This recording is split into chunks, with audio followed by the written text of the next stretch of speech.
Welcome class. आज हम सीखने जा रहे हैं फोर्स एंड प्रेशर, यानी फोर्स क्या होता है और प्रेशर क्या होता है। स्टूडेंट्स, आज हम इन टॉपिक्स को ज़्यादा डिटेल में नहीं पढ़ेंगे, काफ़ी शॉर्टली पढ़ेंगे कि फोर्स और प्रेशर क्या होता है। So let's begin. What is force? Force क्या होता है? फोर्स की रियल डेफिनेशन होती है अ पुश और a pull on an object is known as force, यानी किसी भी ऑब्जेक्ट को खींचना या धकेलना फोर्स कहलाता है। फोर्स के एग्जाम्पल क्या हो सकते हैं? जैसे कि आप किसी मॉल में जाते हो, मॉल में जाते टाइम गेट खोलने के लिए आप हमेशा दरवाजे को पुल करते हो, उसको धकेलते हो, तो वो क्या हो गया? फोर्स हो गया। अब now let's take an another example. Suppose करो आप एक बॉक्स के साथ खेल रहे हो, आपने बॉक्स पे व्हील बांध रखे और आप बॉक्स को अपनी तरफ पुश कर रहे हो, तो आप बॉक्स को अपनी तरफ धकेल रहे हो, तो इसका मतलब क्या हुआ? आप इस बॉक्स पे फोर्स लगा रहे हो। तो फोर्स क्या होता है? किसी भी ऑब्जेक्ट को पुश करना या पुल करना फोर्स कहलाता है। So let's move to next topic. Force are due to interaction. Force interaction से होता है, यानी सपोज यहाँ पे हमारे पास एक एग्जांपल दे रखा है कि एक आदमी एक स्टेशनरी यानी होता है स्थिर, जो चलता नहीं है, उसको स्टेशनरी बोलते हैं। एक स्टेशनरी कार है, स्टेशनरी कार यानी जो रुकी हुई है, और उसके पीछे एक आदमी खड़ा है। स्टेशनरी कार रुकी हुई है, आदमी खड़ा है, तो क्या कार मूव करेगी? नहीं करेगी, बिल्कुल नहीं करेगी। नेक्स्ट इमेज पे चलते हैं। नेक्स्ट इमेज क्या कहती है? स्टेशनरी कार है, स्टेशनरी कार को आदमी पुश कर रहा है, the man is pushing the car. So क्या कार चलेगी? बिल्कुल चलेगी। तो इसका मतलब क्या है? इंटरैक्शन, यानी जब एक आदमी का और कार का इंटरैक्शन हुआ तब कार चली। जब आदमी ने कार पे फोर्स लगाया तो कार मूव करना शुरू हुई। इसे कहते हैं force is due to interaction, यानी फोर्स किससे होता है? किसी भी दो ऑब्जेक्ट के इंटरैक्ट होने से। नेक्स्ट चलते हैं हम लोग, इसकी एप्लीकेशंस पढ़ने जा रहे हैं हम लोग। एप्लीकेशन क्या होगी? A force can change the state of motion, यानी एक फोर्स मोशन की स्टेट को चेंज कर सकता है। कैसे? फॉर एग्जांपल, आप एक क्रिकेट मैच खेल रहे हैं, you are playing a cricket match, और उस मैच में आप एक फील्डर है जो बॉल कैच करते हैं, आप एक फील्डर है। नो फील्डर, सपोज आप एक हॉकी मैच खेल रहे हैं और हॉकी मैच में आप एक हॉकी प्लेयर हैं। तो जब एक दूसरा हॉकी प्लेयर आपको बॉल पास करेगा तो वो आपकी तरफ आ रही है, मोशन उसका आपकी तरफ है, पर जब आप हॉकी स्टिक से उसको हिट करोगे तो वो अपोजिट मोशन में हो जाएगी। बिल्कुल हो जाएगी। क्रिकेट मैच में भी यही होगा। आप बैट्समैन हो और आपको एक बॉलर ने बॉल फेंकी, और जैसे ही आपको बॉल फेंकी वो बॉल आपकी तरफ आ रही है, आपकी तरफ मोशन में हो रही है, पर जैसे ही आप बॉल को हिट करोगे फॉर सिक्सर और फोर करने के लिए, तब आप क्या करोगे? उस बॉल की मोशन को चेंज कर दोगे, यानी बॉल पहले आपकी तरफ आ रही थी, पर जैसे ही आपने बॉल को हिट किया, जैसे ही बॉल और बैट का इंटरैक्शन हुआ, वैसे ही जो बॉल का मोशन था वो चेंज हो गया। So this explains a force can change the state of motion, यानी फोर्स मोशन को चेंज कर सकता है। नेक्स्ट मूव करते हैं हम लोग नेक्स्ट टॉपिक पे। Force can change the shape of an object. Force can change the shape of an object. कैसे? सपोज करो आपकी मम्मी घर में आटा भिगो रही है, रोटियां बनाने के लिए आपकी मम्मी घर पे आटा भिगो रही है। तो आपकी मम्मी आटा भिगोने के लिए क्या फोर्स लगाती हैं? बिल्कुल लगाती हैं। आपकी मम्मी आटे को बहुत सारी मुक्के मारती हैं ताकि वो सॉफ्ट बन जाए। तो मुक्के मारने से क्या होता है? क्या शेप चेंज होता है? बिल्कुल होता है। जब आप आटे को गूंथते हो और आटे को जब मुक्का मारते हो, फोर्स लगाते हो, तो उससे उसका शेप चेंज हो जाता है। क्रिकेट मैच में भी ऐसा ही होता है। क्रिकेट मैच में कभी आप बिल्कुल ध्यान से देखना, जब बॉल आपकी तरफ आती है और आप बॉल को बैट से हिट करते हो, उसी टाइम पे बॉल का शेप चेंज हो जाता है। वो बहुत ही रेयर सीन होता है, बहुत ही रेयर कोई बंदा उसको देख सकता है, बट उसमें भी बॉल का शेप चेंज हो जाता है। तो force can change the shape of an object. Force object का शेप चेंज कर देता है। एक और एग्जांपल लेते हैं। फॉर एग्जांपल, आपके पास रबड़ है, राउंड रबर होती है आपके पास। आप उस, जैसे फॉर एग्जांपल यहाँ पे एक रबर दे रखी है, एक राउंड रबर होती है।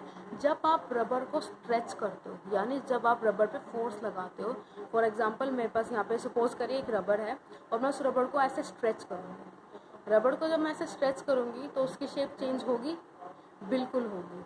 जब हमने किसी भी ऑब्जेक्ट पे फोर्स लगाया तो उसकी शेप भी चेंज होती है। पहला एप्लीकेशन क्या था कि फोर्स मोशन को चेंज कर देती है। दूसरा एप्लीकेशन क्या है कि फोर्स से शेप चेंज हो जाता है। ठीक है, नेक्स्ट एप्लीकेशन इसमें कुछ नहीं है।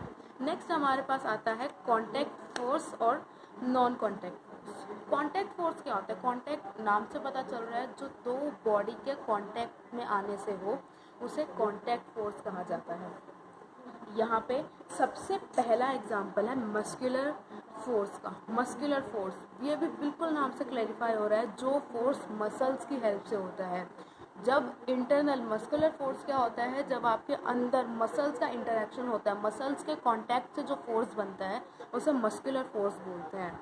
यहाँ पे लिखा है this force is caused by the action of muscles in our body. The force resulting due to the action of muscles is known as muscular force. यानी जो फोर्स मसल्स की हेल्प से होता है, मसल्स के कांटेक्ट से होता है, उसे मस्कुलर फोर्स बोलते हैं। अब मस्कुलर फोर्स कहाँ कहाँ यूज़ होगा? सबसे पहले बॉयज़ के लिए बहुत इंपॉर्टेंट मस्कुलर फोर्स डंबल्स उठाने के लिए। मस्कुलर फोर्स बहुत ज़्यादा इंपॉर्टेंट है। अगर आपके पास मस्कुलर फोर्स आप तभी डंबल्स उठा सकते हैं। तो ये एग्जाम्पल रहेगा मस्कुलर फोर्स का।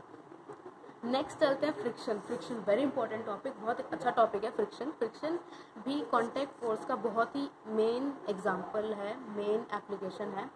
Contact friction. फ्रिक्शन क्या होता है? सबसे इजी लैंग्वेज में फ्रिक्शन बोलेंगे, the opposing force is known as friction. यानी फॉर एग्जांपल आपने एक बॉल को किक किया, अब फुटबॉल है आपके पास, आपने उसको किक किया। जैसे ही आपने फुटबॉल को किक किया, आप ये नोटिस करोगे थोड़ा डिस्टेंस ट्रैवल करने के बाद वो बॉल रुक जाती है। किसी ने सोचा है क्यों? वो एक्चुअली फ्रिक्शन की वजह से होता है। फ्रिक्शन क्या होता है? जो फोर्स आपके फोर्स को अपोज करे उसे फ्रिक्शन कहते हैं। यहाँ पे लिखा भी है the force responsible for the changing state of motion of object is known as friction. यानी वो फोर्स जो रिस्पॉन्सिबल होता है मोशन को चेंज करने के लिए, उसको फ्रिक्शन बोलते हैं। फ्रिक्शन का सबसे बेस्ट एग्जाम्पल ये है कि आप चल रहे हो, आप चल पा रहे हो, आप पॉसिबली चलना आपके लिए पॉसिबल सिर्फ फ्रिक्शन के लिए। आपने कभी नोटिस किया होगा कि स्मूथ सरफेस पे आप बहुत ही रेयर, बहुत ही हार्डली चलते हो, बट जब कोई रफ़ सरफेस होता है, रफ़ सरफेस पे चलना बहुत आसान होता है। क्यों? क्योंकि आपकी जो चप्पल की सोल होती है वो रफ़ होती है, और आपका जब सरफेस भी रफ़ होता है तो रफ़ और रफ़ से काफ़ी अच्छा फ्रिक्शन बनता है। पर जब आपका सरफेस स्मूथ होता है और जब आपकी सोल, जो आपके चप्पल की सोल है वो रफ़ होती है, उससे इतना अच्छा फ्रिक्शन नहीं बन पाता है, इसलिए वहाँ पे थोड़ा फिसलने का डर रहता है। नोटिस आपने मोस्टली किया होगा कि जब किसी फ्लोर पे पानी बिखरा रहता है तो पानी बिखरने की वजह से आप स्लिप हो जाते हैं। क्यों? क्योंकि उस एरिए में फ्रिक्शन नहीं होता है। फ्रिक्शन बहुत इंपॉर्टेंट फोर्स है। फ्रिक्शन मैं आपको फिर से बताती हूँ, जो फोर्स आपके फोर्स को अपोज करता है उसे फ्रिक्शन कहते हैं। और फ्रिक्शन का सबसे मेन एग्जांपल है कि आप चल पा रहे हो, दौड़ पा रहे हो, वो सिर्फ पॉसिबल है फ्रिक्शन की वजह से।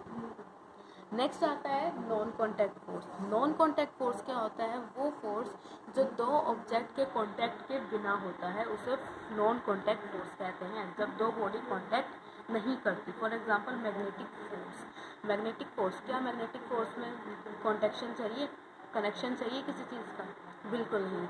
एक मैग्नेट है, एक मैग्नेट चीज़ों को अपनी तरफ अट्रैक्ट करता है बिना किसी की हेल्प से, क्योंकि मैग्नेट की सेल्फ प्रॉपर्टी होती है चीज़ों को अट्रैक्ट करने की। स्पेशली आयरन को एक मैग्नेट बहुत ही आराम से अपनी तरफ अट्रैक्ट कर लेती है।